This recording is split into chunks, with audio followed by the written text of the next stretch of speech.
Cuando se creó la Universidad Francisco Marroquín, nunca fue concebida como una institución educativa en sí, sino como un ideal, como una causa y como un poderoso agente de transformación. Esta es la diferencia entre la UFM y cualquier otra. La academia es el vehículo, claro, pero no el destino de lo que hacemos. Desde su primer día de vida hasta este preciso momento, la Universidad Francisco Marroquín ha existido para encontrar y nutrir mentes brillantes y para plantar en ellas la urgencia de preguntar, argumentar, transformar y elevar la realidad que les rodea. Nos urge la obligación de cuestionar los dogmas, sean del tipo que fueren. Nos rebelamos contra las tradiciones. Vivimos para crear nuestro propio destino, no para seguir mecánicamente reglas impuestas por otros. Existimos para forjar nuestros propios pensamientos, no para creer a ciegas en los hallazgos de terceros, por sublimes que parezcan. Creemos en el individuo, único con capacidad de pensar, razonar y actuar. ¿Por qué? ¿Cómo? ¿Qué pasaría si? Este es el inicio más frecuente de las conversaciones en nuestras aulas. Creemos que no hay herramienta más poderosa que las preguntas, ni fuerza capaz de doblegar las ideas. Por eso no nos interesan las respuestas prefabricadas. Para nosotros, no hay verdades absolutas. Creemos en la libertad como en nuestra brújula y en la responsabilidad como en nuestro norte. Nos inspiran los ideales y acciones de pensadores, maestros y fundadores, individuos que han transformado la historia. Nos consume buscar, encontrar y acompañar a jóvenes mentes en su búsqueda personal y dotarlas de las herramientas para que al cambiar su destino, alteren la historia y empujen adelante a su comunidad, a su país y a su planeta. Estas no son simples palabras. Llevamos 50 años actuando. ¿Tienes alguna pregunta?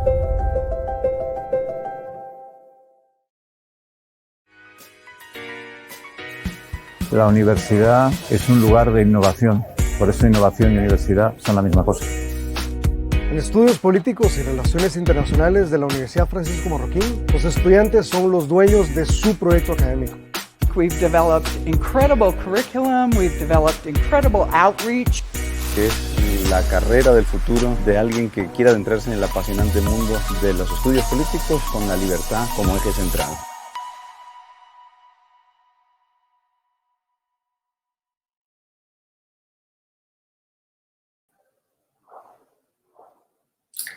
Hola, bienvenidos otra vez a una de las UFM Talks que realizamos acá en el Instituto de Estudios Políticos y Relaciones Internacionales, el EPRI. Mi nombre es Pilar Jiménez y coordino la carrera de Comercio y Relaciones Internacionales. Y hoy estaremos conversando sobre logística internacional. Y vamos a preguntarnos, por ejemplo, qué aspectos son los que incorporan la definición de logística internacional.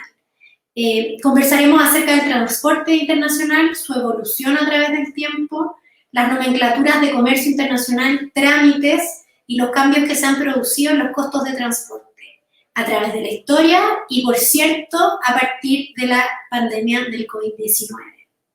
Para conversar de todas estas cosas tan interesantes, vamos a contar aquí con Carlos Estille, que es egresado de la Universidad del Istmo de Guatemala, y se ha dedicado por más de 10 años al desarrollo de proyectos logísticos, asesorando a las principales compañías multinacionales de la región en sus operaciones tanto de transporte marítimo, aéreo y terrestre. Actualmente trabaja para una compañía norteamericana enfocada al desarrollo comercial de las gestiones de transporte marítimo y aéreo en las rutas que van de Estados Unidos a Latinoamérica y el Caribe. Y además, hace un par de años fundó una compañía dedicada a la consultoría para la internacionalización de las pymes de Guatemala. Y entonces le doy la bienvenida a Carlos para que empecemos esta conversación. Hola Carlos, bienvenido. ¿Qué tal, Pilar? Buenas tardes, muchas gracias por la invitación y por el espacio. Espero podamos disfrutar de esta agradable tarde y esta agradable conversación que vamos a tener de mi campo de especialidad.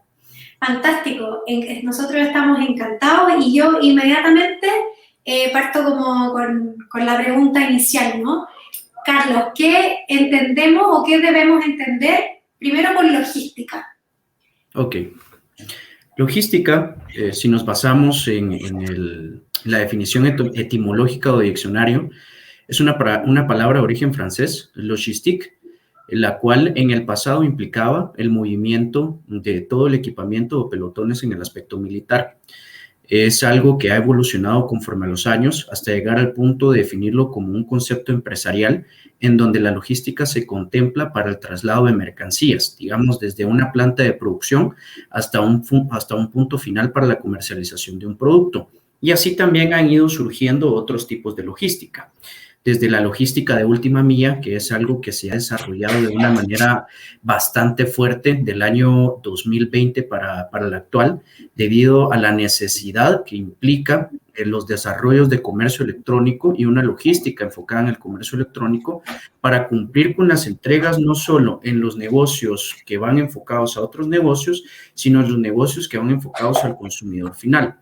También podemos encontrar otros conceptos de logística como la logística inversa, la cual pues hace referencia a aquella logística en donde nosotros entregamos un producto, se produce algún daño o algún faltante en ese producto y debemos retornarlo a nuestras instalaciones para hacer pues las correcciones que correspondan, y así también vamos a encontrar otros tipos de logística como la logística de distribución, que es una logística en donde pues en un sector B2B de un centro de distribución podemos estar entregando a otro o a otras compañías y por supuesto vamos a encontrar lo que nos trae hoy acá, el tema de la logística internacional, que forma parte del comercio internacional y a su vez forma parte de los negocios internacionales, ¿verdad? Y entonces nos preguntamos, ¿qué es logística internacional? Logística internacional prácticamente lo asociamos como el traslado de mercancías, pero a través de diferentes fronteras. Para la región centroamericana, nosotros tenemos que considerar de que existen 3 medios de transporte básicos para la logística internacional y que según la infraestructura de nuestra región nos lo permiten. Tenemos la logística del transporte marítimo, tenemos la logística del transporte aéreo y tenemos la logística del transporte terrestre. ¿Qué está asociado a cada uno de estos tipos de transporte? En el caso de la logística marítima, pues estamos conscientes de que existen las terminales portuarias.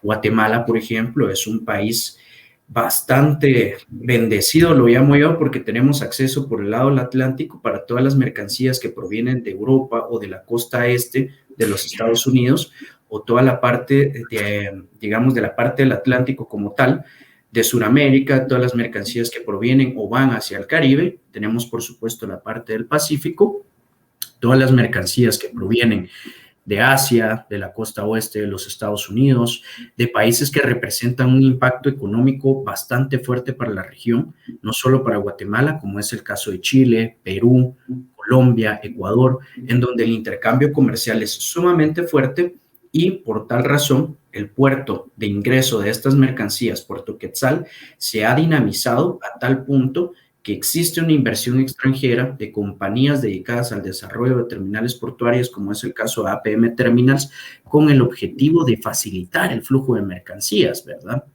Por otro lado, pues, tenemos el transporte terrestre, ¿verdad? Que al final es todo lo relacionado con los puestos fronterizos. Y finalmente, pues el transporte aéreo, ¿verdad? Que en el caso de Guatemala, pues tenemos el Express Aéreo o Convexim, que es la aduana aérea guatemalteca. Ah, claro, y esa es una empresa privada, ¿no? No precisamente, al final hay algo que hay que comprender. Por ejemplo, yo veía hace unos días un comentario respecto a si la SAT es una entidad gubernamental o estatal. Hay entidades como el caso de un Convexim o como el caso de una Superintendencia de Administración Tributaria que a pesar de ser entidades gubernamentales o estatales son autónomas. Entonces se podría decir que son hasta cierto punto semiprivadas porque trabajan bajo su propio esquema, bajo sus propias políticas, pero al mismo tiempo están reguladas por todo el aspecto gubernamental porque favorecen o brindan un servicio para la regulación del tema aduanero en Guatemala, ¿verdad? Por un lado, el control de los impuestos, que sería la SAT, y por otro lado, el control de las mercancías aéreas, como es el caso de Convex. Claro, la SAT es 100% estatal. La Entonces, SAT, la SAT es un servicio público. la SAT es una entidad que se fundó en el 97 o en el 98, una entidad estatal autónoma, a pesar de que es estatal, se rige por sus Sí. propios, por sus Sí, propios tiene leyes que la regulan, pero es parte del aparato del Estado. Entonces, por eso Es te parte. preguntaba por esta otra institución. Es parte del aparato del Estado en donde pues, se encarga de regular todo el tema de las mercancías aéreas, ¿verdad? Ok, te escuchaba mientras tú como nos dabas todo este marco y la definición que decías o entendí que en el fondo el comercio con el sur de Latinoamérica de alguna manera se había ido dinamizando con el tiempo. Correcto. Y eso ha fomentado que Puerto Quetzal en el fondo también haya ido como desarrollándose. Correcto. Al final hay que comprender que dentro del marco del comercio exterior, digamos, tenemos por un lado el comercio exterior, que serían todas las regulaciones que un país pueda implementar con el objetivo de facilitar dicho comercio, y por otro lado tenemos el comercio internacional, que sería la actividad de la importación o la exportación. Con el objetivo de dinamizar el comercio exterior a nivel Centroamérica, se han ido pues facilitando tratados de libre comercio, como es el caso de Chile con Centroamérica, para, como les comento, facilitar o fortalecer esa ruta comercial que existe en la actualidad.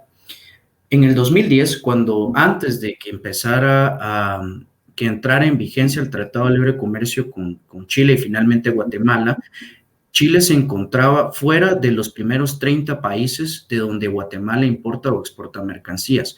Hoy por hoy, Chile, por ejemplo, ya se encuentra dentro de los primeros 20 países gracias a esta estrategia que permite fortalecer ese comercio. Asimismo, también hemos ido identificando empresas, como es el caso de Perú, que no solo nos dedicamos a la importación y exportación, sino que también vienen a invertir en temas de servicio.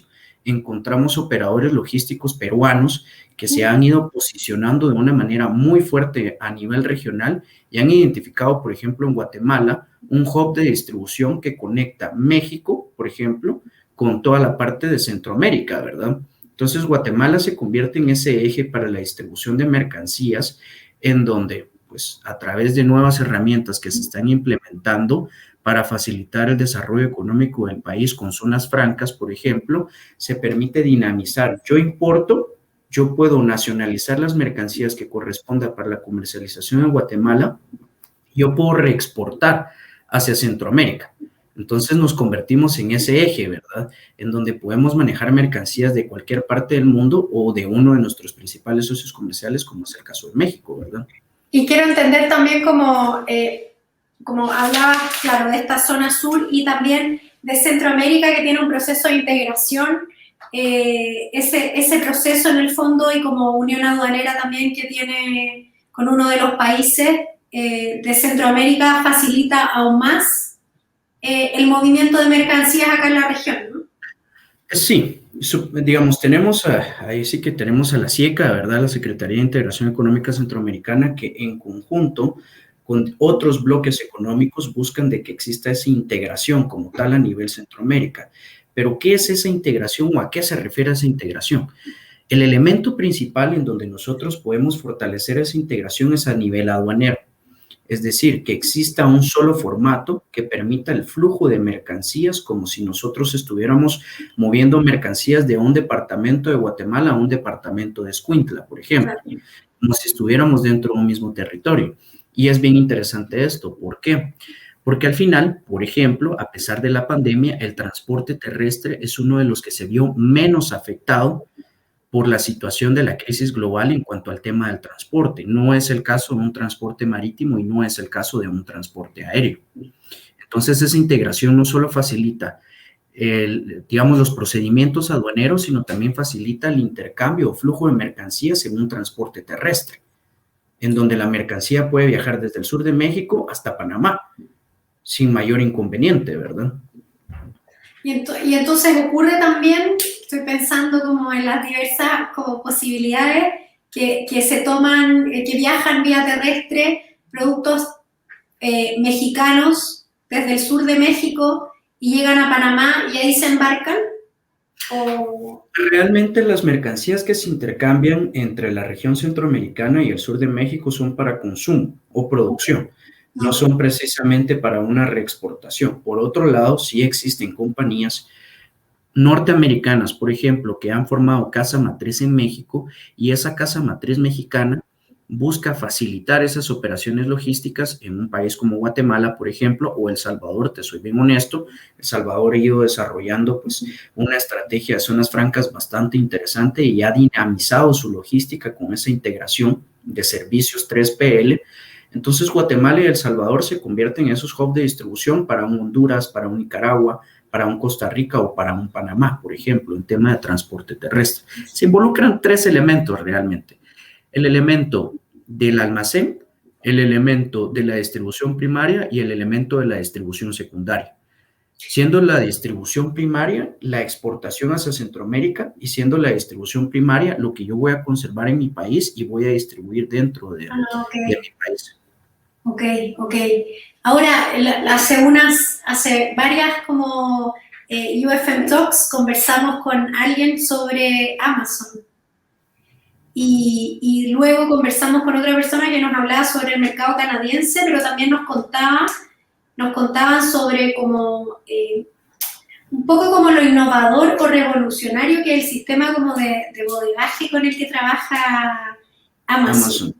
Y no es solo Amazon. En Latinoamérica tenemos una compañía que se ha ido posicionando tan bien que se encuentra dentro de las marcas dentro de las compañías, con mayor valor a nivel Latinoamérica y es Mercado Libre.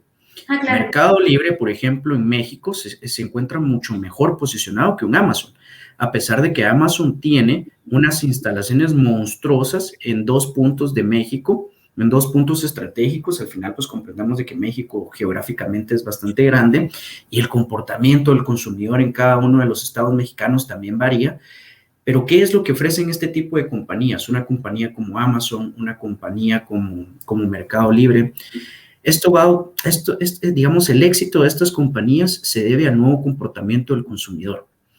Ese nuevo comportamiento del consumidor está asociado a un tiempo de respuesta más inmediato que únicamente lo puede cumplir un warehouse o un centro de distribución que sea lo sumamente tecnológico para captar una orden de compra en 1 hora, en la siguiente hora estar preparando el pedido y en la tercera hora ya estar preparando la mercancía en la unidad de transporte para ser entregada o en el mismo día o a lo sumo al día siguiente. Digamos, ese nuevo consumidor ya no espera tanto tiempo para recibir sus productos y estas compañías lo han entendido. Claro, y dicho eso, estoy pensando también que tú hablabas como de la logística inversa, que también está incorporada en ese tipo de negocios, porque hay toda también como una logística, o un proceso logístico levantado para la devolución. O sea, tú nunca ves a alguien, o sea, quiero decir como, nunca has visto un vendedor. Es una empresa y entonces ves a la persona que recoge el que te entrega el producto y después el que se lo lleva si es que el producto no cumplía con las características que decía. Mira, es bien interesante. Un movimiento gigante entre medio.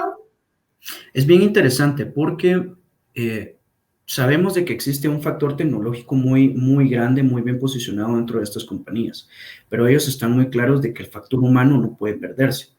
Y es que aunque nosotros no veamos un factor humano en todo este proceso, internamente ellos han ido creando un liderazgo de personal y una estructura de procesos que les permite combinar ambos. Entonces, ¿qué es lo que pasa? Tú tienes todo un equipo de back office que atiende todas esas operaciones y en algún momento alguien se comunica por medio del sitio web indicando este no es el producto que yo quería. Entonces ellos manejan dos tipos de charts, ellos manejan 2 tipos de cuadros, ellos manejan un workflow y ellos manejan un SOP.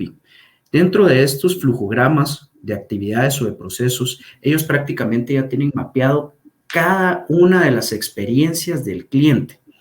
Es decir, ¿qué pasa si me lo va a devolver? ¿Qué pasa si yo me confundí en la entrega del producto? ¿Y cuáles son los tiempos con los cuales yo voy a accionar para que el cliente no sienta tan siquiera de que nos confundimos en la entrega de un producto? Y es que ese margen de error en realidad es mínimo, precisamente por todo el factor tecnológico combinado con el factor humano dentro de estos centros de distribución. Exacto. Hoy yo aprovecho acá de recordarle a las personas que nos están viendo que pueden dejar escritas sus preguntas y las vamos a abordar en un ratito más. Mientras te escuchaba como de esto, como del plazo y las nuevas costumbres del consumidor moderno de esperar, de no esperar, o sea, básicamente no esperar nada casi. No espero. Yo estaba pensando que como los procesos logísticos son, o sea, antiguos, existen desde que las personas, hay grupos de personas conviviendo cerca y empiezan, ¿cierto?, a realizar intercambios, primero el trueque, después en un animalito que lo cargan y lo llevan de un lugar a otro. Correcto. ¿Cierto? Como las embarcaciones, después viene si estoy haciendo un mega resumen, pero la primera revolución industrial, ¿cierto? El ferrocarril, el vapor, que el vapor no solo impacta, ¿cierto?, el ferrocarril, sino también las embarcaciones, la conectividad, y estoy pensando como en el desarrollo de la conectividad, por ejemplo, todo el sistema de canales que se empezó a utilizar en algún momento en Estados Unidos, que logró unir este con oeste, que hicieran intercambios como de manera más rápida, o sea, como tanto desarrollo técnico que fue aportando a la disminución del tiempo en que sale un producto de la empresa o de la fábrica en que lo produjeron hasta que llega a las manos de su consumidor. O sea, la disminución de ese tiempo es brutal, es impresionante y parece como de fantasía. Es de fantasía. De hecho, ese factor tiempo en la actualidad es bastante complejo. En la logística internacional, te comentaba de que, por ejemplo, el transporte terrestre ha sido uno de los medios a nivel regional menos afectado, pero los tiempos sí se han visto afectados en el tema del transporte marítimo y aéreo. Estamos pensando en la pandemia, ¿no? Digamos, todo esto se deriva por cuestiones de la pandemia. Es bien curioso porque si bien es cierto de que el comportamiento del consumidor cambió esperando un tiempo de respuesta más rápido para productos que ya existen en su país, ¿cómo van a reaccionar las empresas cuando se queden sin ese producto? Porque ellos lo tienen que importar o ellos tienen que importar determinada materia prima para convertirlo en el producto que ellos comercializan. Yo te podría ejemplificar con las bicicletas. Por ejemplo. El consumo de bicicletas acá en Guatemala se disparó. Y entonces hay bicicletas hoy día que principalmente son como de alta gama, no llegan las bicicletas, el mercado de las bicicletas usadas está súper así como apretado, es impresionante. Sí, mira, las bicicletas provienen normalmente de 3 orígenes. Estados Unidos, un Alemania o un Italia, o un China o un India, por ejemplo, ¿verdad? ¿Qué hace la empresa que comercializa bicicletas cuando sus mercancías o lo que ellos comercializan proviene de Asia y en donde los tiempos de Asia por lo general son un poco extensos? Veámoslo de la siguiente forma. China es un país que cuenta con N cantidad de terminales portuarias. Ellos manejan 2 tipos de transporte, el pluvial, que es dentro de los ríos, y el transporte pues transoceánico, ¿verdad? Que ya serían los buques que transportan los contenedores hacia el continente americano, por ejemplo, ¿verdad? ¿Qué pasa con un Shanghái? Un Shanghái, el tiempo de tránsito estándar para Guatemala son entre 27 y 30 días. Entonces viene la empresa importadora de bicicletas, coloca una orden de compra con la empresa que le provee esas bicicletas, le dice, mira, yo en 2 semanas te tengo ya la orden lista, ya podemos embarcar y en 30 días pues ya llega ese contenedor a tu bodega. Ok, estamos hablando de un tiempo de 45 días desde que se colocó la orden de compra. Pero ¿qué pasa en la actualidad? ¿Qué pasa con algo llamado falta de disponibilidad de contenedores para transportar las mercancías que normalmente se comercializan a nivel global? ¿O qué pasa con aquello llamado congestionamiento de las principales terminales portuarias a nivel global? Nadie nunca se iba a imaginar que una terminal portuaria tan eficiente como Shanghái llegara a colapsar, que una terminal portuaria tan grande como Long Beach o Los Ángeles, en donde ingresan todas las mercancías que provienen de Asia a Estados Unidos y en donde salen muchísimas mercancías de Estados Unidos para Latinoamérica, iba a congestionarse a tal punto que tan siquiera mover un contenedor, sacar un contenedor de la terminal portuaria te puede tomar 2 meses en la actualidad. Oye, ¿y qué pasó? ¿Qué pasó? Nos preguntamos todos, ¿verdad?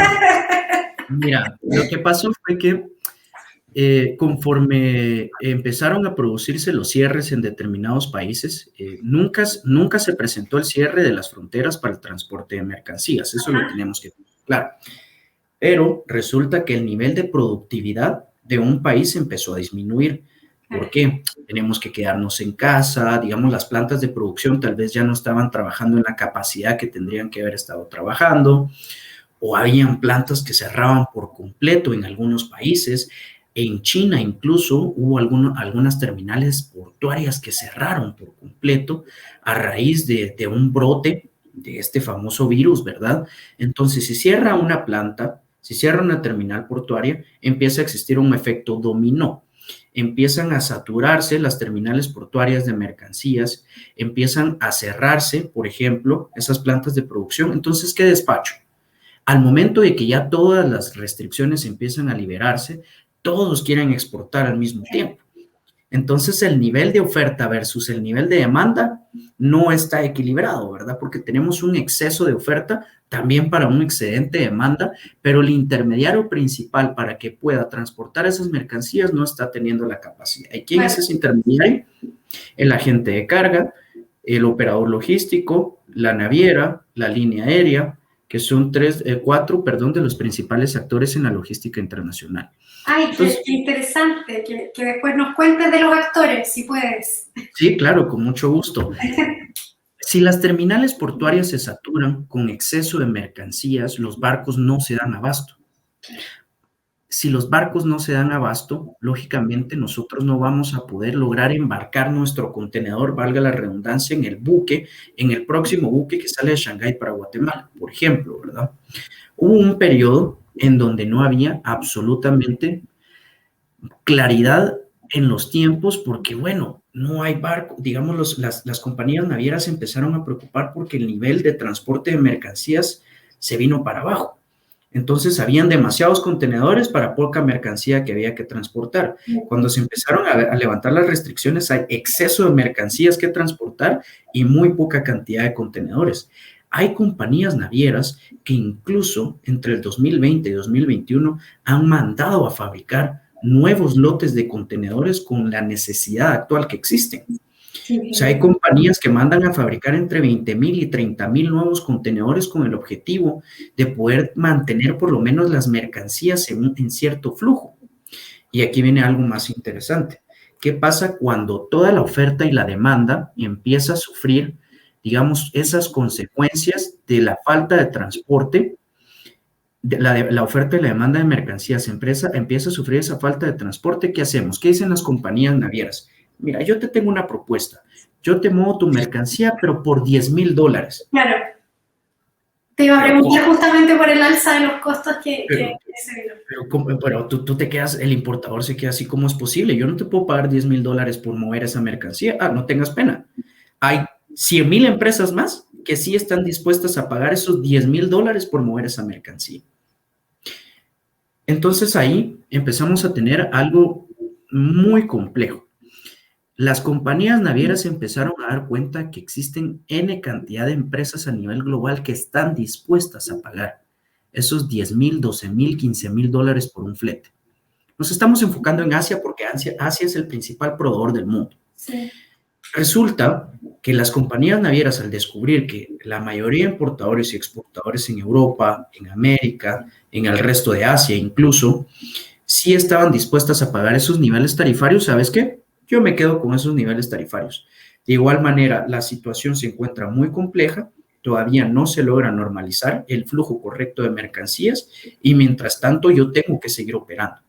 Imagínate el costo operativo de un buque que en determinado momento, cuando no había flujo de mercancías, si un buque tiene una capacidad de mover 10,000 contenedores y esos 10,000 contenedores uno iban a ir 5,000, pues lógicamente ellos tenían que prorratear ese costo del buque. Claro. Pero ahora de esos 10,000 ellos necesitan mover el doble porque todos quieren importar y exportar, todos tienen esa necesidad actualmente, como es el caso de las bicicletas. Se disparó el mercado de las bicicletas, el consumo de este producto, entonces las compañías que se dedican a comercializar esos productos en Guatemala, pues necesitan importar más y más y más y más y más. ¿Cómo lo van a hacer? ¿En qué momento? los tiempos de tránsito se han vuelto sumamente largos porque las terminales portuarias se encuentran tan congestionadas que si en el pasado, por ejemplo, mover un contenedor de Shanghái para Guatemala nos representaba entre 27 y 30 días, hoy por hoy representa entre 45 a 60 días. Oye, cuéntame, y el estado actual de esta logística internacional naturalmente se va a ir descomprimiendo, o sea, esto no va a ser permanente. ¿Hay como una perspectiva o alguna idea de cuándo se van a volver a ajustar los precios? Porque también cuando suben los precios después es difícil que bajen, hay toda una cosa como... Tocaste el punto clave. Difícilmente vuelven a bajar a los niveles que se conocieron del 2019 para abajo. Los precios que se están viendo hoy por hoy, si en algún momento van a disminuir, no van a ser los mismos niveles tarifarios que se manejaron 2, 3 años atrás. La proyección de esa normalidad que se busca en la logística realmente se prevé para un finales de 2022, principios de 2023, sin una claridad suficiente como para asegurar que en efecto va a producirse eso. ¿Qué es lo que pasa? Por ejemplo, China tiene un año nuevo chino. A eso le sumamos el congestionamiento que existe actualmente. Cuando llegamos a ese punto del año nuevo chino, nos volvemos a congestionar más y el embudo se hace todavía más complejo.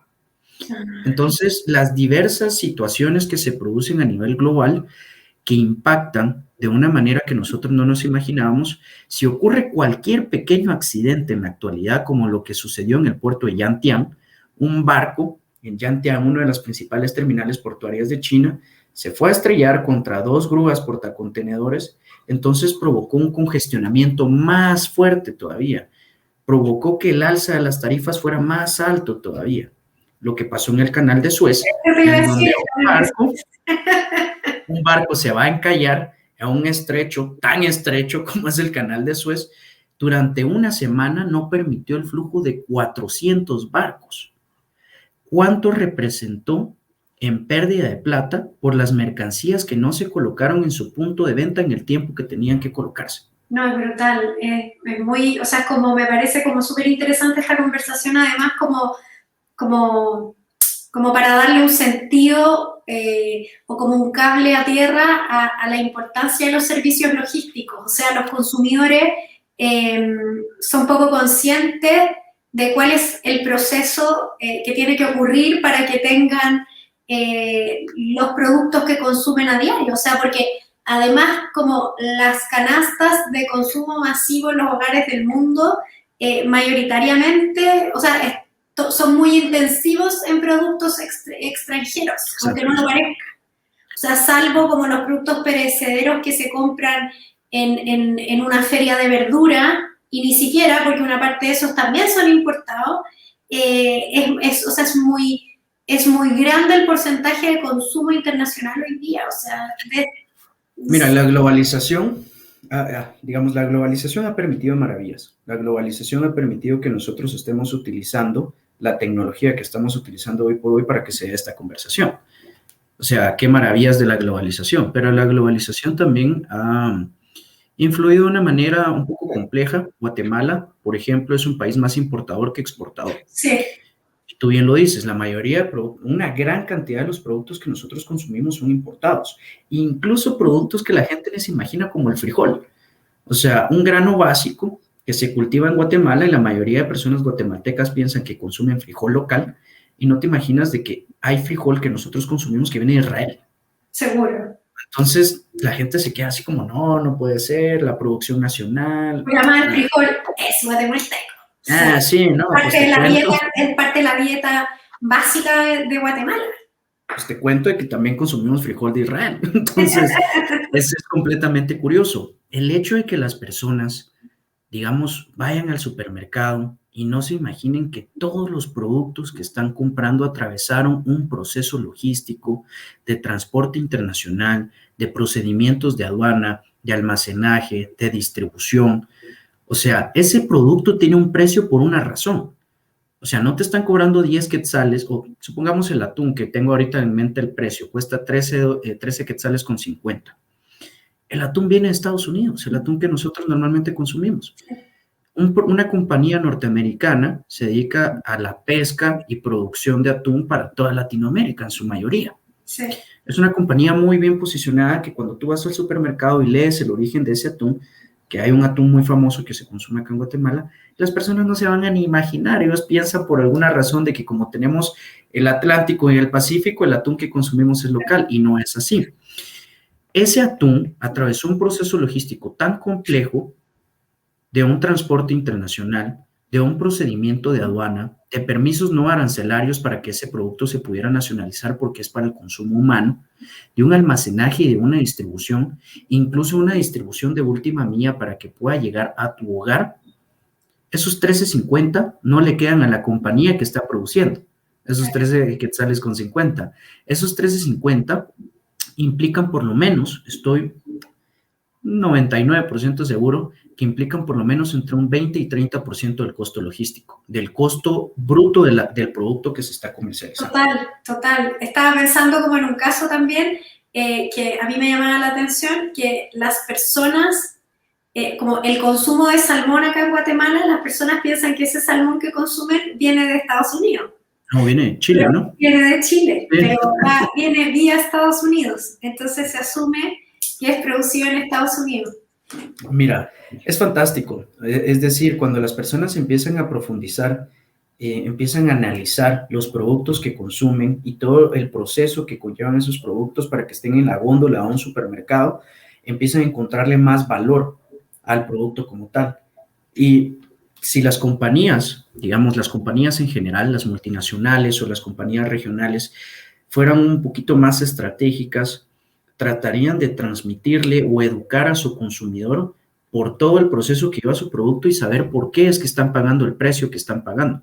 Exacto. Para generar un mayor sentido de pertenencia a la marca que está consumiendo, valga la redundancia, a ese consumidor. Totalmente. Yo creo que ahí hay una clave como de marketing. Correcto. Sí. Oye, Carlos, y ya que nos metimos como en los productos, como a ver si nos puedes contar como algún caso entretenido del trayecto o la historia del viaje de algún producto Claro. que vaya o que llegue a Guatemala. Miren, les voy a contar un par de datos bastante interesantes. Tenemos el dato de la sardina. La sardina tiene 2 temporadas en Guatemala. La temporada del fiambre, que es en noviembre, y la temporada de Semana Santa. Es un producto muy veraniego. La sardina viene de Malasia y de Tailandia. Son orígenes que en ningún momento nosotros íbamos a imaginarnos de que esos productos pudieran venir de estos países. Atraviesan durante 45 o 60 días el mar. Las órdenes de compra que colocan las compañías para este tipo de productos son específicas, que en un solo movimiento, es decir, en un solo mes, una compañía que se dedica a la comercialización de sardinas previo a que se den las 2 temporadas altas, te puede importar hasta 100 a 150 contenedores de sardina para satisfacer la demanda local de ese producto en esas 2 temporadas. Yo soy bien honesto, yo me quedé muy impresionado porque no imaginábamos que consumiéramos tanta sardina, la verdad. Eso también además da cuenta como de un hecho súper interesante que tiene que ver como con la identidad y la cultura de una sociedad. Porque Correcto. en el fondo el consumo tiene temporadas y esas temporadas están asociadas a ciertas celebraciones que son típicas de este país, no de Es otro correcto. Y así como podemos ver las temporadas desde la perspectiva de importación, podemos ver las temporadas desde la perspectiva de la exportación. Tal es el caso de la macadamia. En una de las compañías donde tuve la oportunidad de trabajar se presentó un caso bastante peculiar. Recibimos una llamada telefónica pues a la oficina y nos dicen, mira, yo quiero saber cómo exportar macadamia a Vietnam y a Hong Kong. Y pues bueno, o sea, tú eres un exportador regular o cuáles son los procedimientos o qué son los procedimientos que tú necesitas saber. No, yo necesito pues que tú te juntes conmigo. Saber que tú todo, tengas... necesito saber todo. Mira, era bien curioso porque me decía el empresario guatemalteco, yo necesito que tú te reúnas conmigo y con mi potencial comprador. Y yo, pues bueno, no hay ningún problema. Tengamos una reunión en la oficina, vente, y yo les explico pues lo que sea necesario o aclaramos las dudas que ustedes tengan. Llegan a la oficina 2 personas asiáticas, 2 personas chinitas, y llega una persona guatemalteca. Resulta que las personas chinitas no hablaban español, únicamente inglés, y el empresario guatemalteco me empieza a comentar. Yo le pregunto, mira, pues pensé que solo ibas a venir tú eres el exportador, ¿por qué están ellas acá? Solo por pura curiosidad. Te voy a comentar algo muy interesante. Resulta que ellas son compradoras de diversos productos, de diversas semillas en toda Latinoamérica, y llevan a Asia alrededor de 1,000 a 1,200 contenedores mensuales, en donde ellos compran ese tipo de semillas o de productos en toda Centroamérica, en toda Sudamérica, y ellos están buscando proveedores de macadamia, porque es un producto que se está popularizando en Vietnam y en cierta parte de China. Yo, mira, qué interesante, ¿cómo estableciste el contacto con este potencial comprador? No me lo vas a creer, pero el contacto lo establecí en mi página de Facebook. Y yo, ¿me puedes contar un poco más cómo fue eso? Resulta que las señoritas asiáticas estuvieron buscando en internet, colocaron como palabra clave macadamia, encontraron la página de Facebook de este proveedor local que en ese momento se dedicaba únicamente a operaciones locales. No te voy a mentir, la página de Facebook de este potencial exportador era pues bastante básica, ni siquiera podías pensar tú, es una empresa enorme, o sea, es una persona que decidió abrir su... Te digo de una vez, Carlos, que con este principio de la historia me derribaste un mito, como la típica, como las recomendaciones a exportadores es que tengan una buena presentación, como... Mira, o sea, se rompe el mito se rompe. Esa regla del comercio internacional. Mira, es bien impresionante. Cuando se le brinda la asesoría a una empresa para que haga su proceso de internacionalización, se les dice que tienen que crear un branding o una imagen corporativa enfocada hacia el país destino, claro, donde ellos quieren comercializar. Este exportador no tenía, te va a parecer chistoso, pero ni 200 likes en su página de Facebook. O sea, ¿qué credibilidad puede tener un sitio que tiene apenas 200 likes y que tiene un logo pues hecho probablemente de una manera muy sencilla? Por la isla. Mira, o sea, al final eso no importó, porque él me dice, mira, yo tengo una finca que produce macadamia y yo tengo productores de macadamia a los alrededores de esa finca, si en dado caso yo necesitara comprarle su macadamia. Y yo, ok, ¿hacia dónde deseas enviar primero? Mira, me están pidiendo cotización hacia Haiphong, en Vietnam. Yo necesito saber cuáles son los costos, yo necesito saber cuál es el tiempo de tránsito. Bueno, en realidad no me lo dijo tan técnico porque él desconocía sobre las operaciones de logística. Él me pidió una cotización con todos sus pormenores. Se le asesoró en todo el procedimiento de aduana de exportación. Se le asesoró en cuanto al costo logístico para llevar un contenedor hacia Haiphong en Vietnam. Se le explicó cuáles eran los tiempos de tránsito, que este barco pues iba a tocar otras terminales portuarias, pero su contenedor no se iba a bajar en esas terminales portuarias, sino hasta llegar a Haiphong. El tema del seguro de la mercancía, porque pues representaba una venta por contenedor de hasta $100,000. Entonces, pues bueno, tenemos que asegurar esa mercancía para evitar cualquier daño. Ok, pasaron 6 meses y no tuve ninguna noticia de este exportador. Y yo pensé, bueno, pues tal vez ya no se le dio el negocio. En determinado momento me vuelve a llamar, Carlos, y necesito que me actualices esa cotización porque probablemente empecemos a exportar. La macadamia tiene una temporada y es normalmente de agosto a mayo. Entonces, él en junio más o menos me llama y me dice, yo necesito esas tarifas para posiblemente cargar un primer contenedor en la última semana de julio o en la primera semana de agosto. Ok, veamos pues.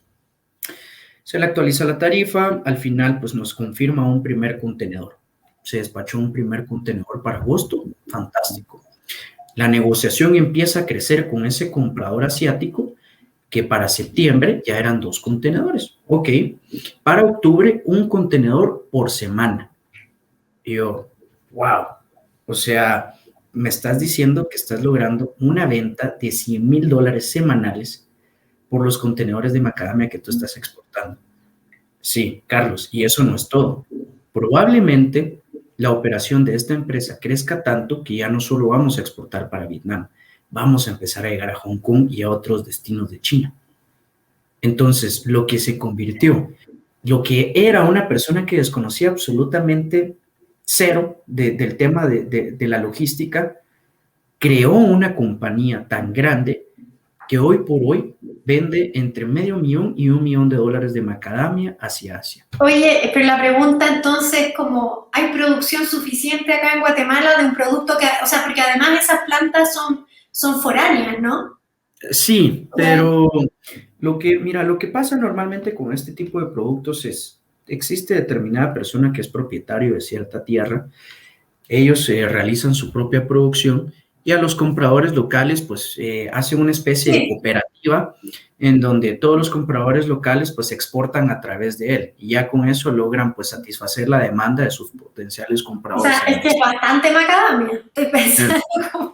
No, mira, o sea, es macadamia en concha. Esto se da en la región de Colomba, en Quetzaltenango. Pues la logística para llevarlo hacia Puerto Quetzal no era tan compleja, pero la logística para llevarlo a Vietnam en determinado momento sí se volvía compleja cuando se presenta la temporada alta para el sector naviero, es decir, para todo el transporte marítimo. La temporada alta normalmente es a fin de año y Claro, coincide. para llegar a tiempo en Navidad. Nosotros en algún momento acá en el EPRI hicimos un post para Instagram contando justamente eso, o sea, como que en la época de Santa Claus los pedidos suben, hay que llegar a tiempo.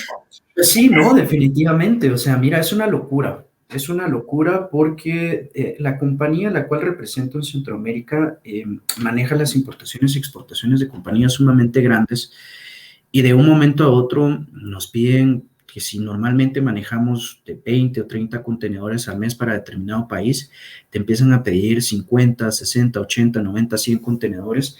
Imagínate el equipo de trabajo, la locura que se vuelve para que tú puedas encontrar con las diferentes navieras el espacio dentro de ese barco que ellos van a estar despachando en la fecha que yo necesito para que llegue en la fecha indicada a la bodega del cliente en el destino final. Es bien complejo. Es bien complejo más en la actualidad por lo saturadas que se encuentran las terminales portuarias. Y te voy a comentar algo más curioso. En Estados Unidos, durante la pandemia, existió un apoyo por parte del gobierno para las personas pues, que se quedaran sin empleo o que las operaciones de sus empresas estuvieran en stand-by.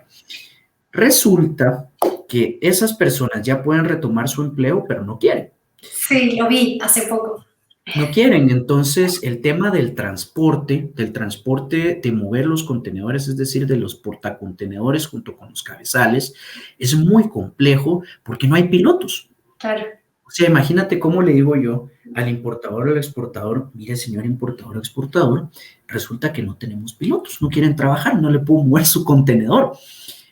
O sea, pareciera chiste, o sea, ¿cómo es posible que la gente se acomodó tanto con el subsidio que estaba recibiendo por parte del gobierno que las mismas empresas salen diciendo, oye, yo tengo trabajo, tengo N cantidad de plazas, vente a trabajar conmigo? Eso se ha convertido en una oportunidad bastante interesante para todo el migrante latinoamericano, para la parte de los Estados Unidos incluso publican oportunidades de trabajo para migrantes, que son trabajos pues un poquito cansados, pero nadie más los quiere hacer. Tal cual. Oye, Carlos, tenemos unas preguntas y si me alcanza el tiempo, te hago una yo. Adelante, por favor. Ya, mira, la primera está bien relacionada con cosas que ya habíamos conversado y es ¿en qué porcentaje, o si tú pudieras como asignarle un porcentaje, afectó la pandemia en la logística de transporte internacional? Ok. Por un lado, tenemos la logística del transporte aéreo, que todavía para finales del año pasado, de la flota aérea existente a nivel global, se encontraban 14,000 aeronaves en el suelo.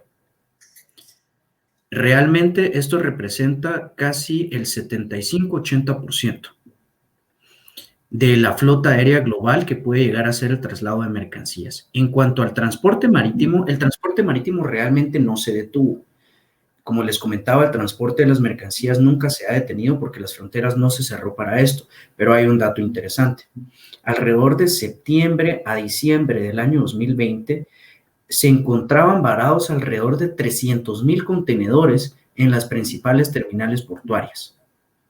Imagínate 300,000 contenedores que no han llegado a su destino, que representan una inversión, que representan una venta, que representan un costo para diversas compañías a nivel global. Sí.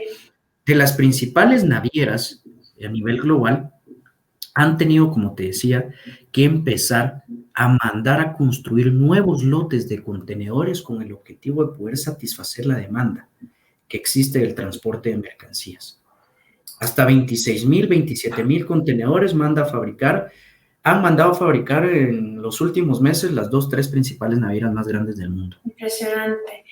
Carlos, esta pregunta la había hecho Fabio David y ahora tenemos otra que es de Susan Tobal, que pregunta ¿cómo ha impactado la pandemia? Bueno, dice en cada vía de transporte, que lo acabas de responder, diría yo, ¿cierto? Y pregunta si hemos visto incremento o disminución en el uso de algunas de ellas, que un poquito lo contestaste, porque en el fondo decías que en la marítima siguió funcionando todo el tiempo. Recordémonos que el transporte marítimo a nivel global representa el 80% del transporte de mercancías. Es decir, todas las mercancías que se mueven a nivel global es de un 80% gracias al transporte marítimo. ¿Por qué? Por el alcance que tiene el transporte marítimo. Es transporte transoceánico. Aquí viene un dato bien interesante que podemos fortalecer un poco con las preguntas que han hecho. El costo del transporte marítimo. Una empresa, ¿qué tanto está dispuesto a pagar? $12,000 a $15,000 por transportar su mercancía en un contenedor de 20 o 40 pies. Pensarán, es una fortuna. Pero, ¿qué pasa si mueve vía aérea? Porque no hemos tocado el costo del transporte aéreo. Impagable. Nada, $18 por kilo. Si tú vas a mover 1,000 kilos, que en realidad no es algo excesivamente grande en transporte aéreo o no es algo excesivamente grande para un lote de mercadería, tienes que pagar hasta $18,000 por un flete.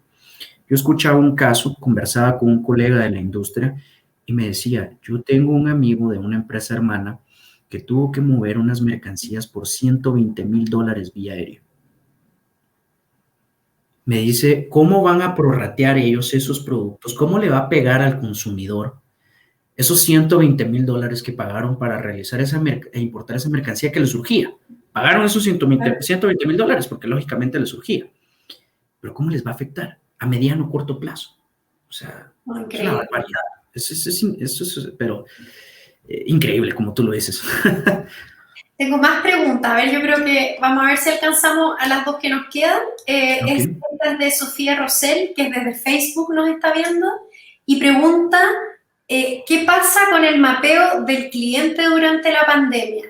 ¿Cuál fue su comportamiento? Y ella dice, como hablando en el contexto de las nuevas costumbres del consumidor, que un poquito como que lo habíamos abordado, pero quizá te quieras referir a eso, si quieres. Si lo vemos desde la perspectiva de la logística, en Guatemala, por ejemplo, han surgido nuevas empresas dedicadas a la logística de la última milla para poder satisfacer los tiempos de respuesta más cortos que esperan los nuevos consumidores. Y han ingresado nuevas compañías dedicadas a esta logística de última milla, también compañías reconocidas a nivel latinoamericano o a nivel global. Caso Hugo, perdón si menciono nombres, pero es interesante, digamos, Caso Hugo, Caso Pedidos Ya, que Pedidos Ya anteriormente era una compañía española de Barcelona, que era Globo. Actualmente Pedidos Ya es una compañía de capital alemán, pero controlada por una empresa uruguaya. Entonces, todas estas compañías se vienen a posicionar en Guatemala con el objetivo de satisfacer la necesidad de los tiempos de respuesta.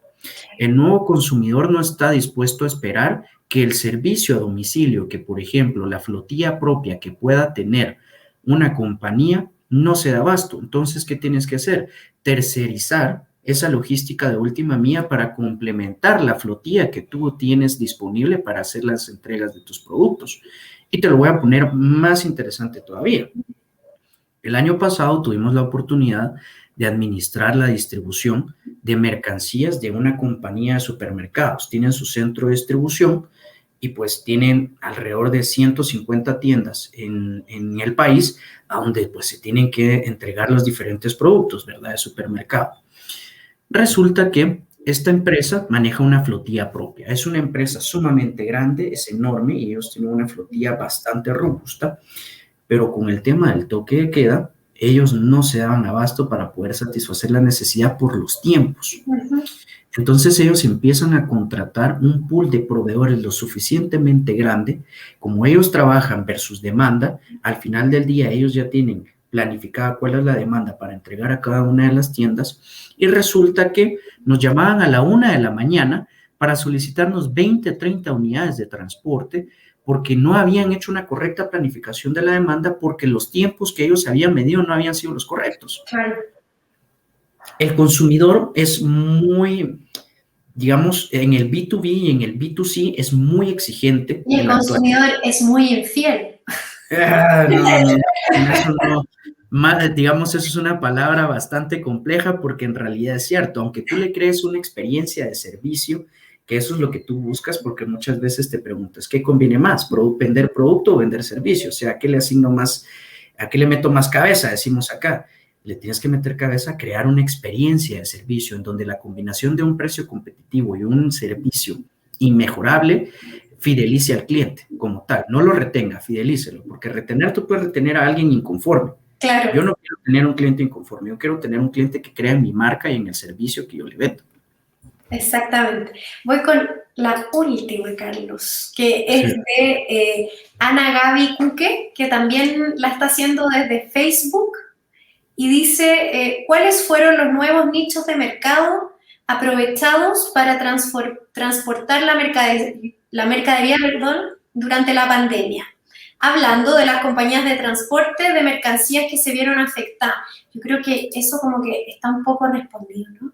Sí, es la parte de la logística última mía, pero lo podemos reforzar con esto último. Okay. Han surgido nuevas compañías dedicadas a la administración de inventarios, es decir, compañías que brindan el servicio de almacenaje.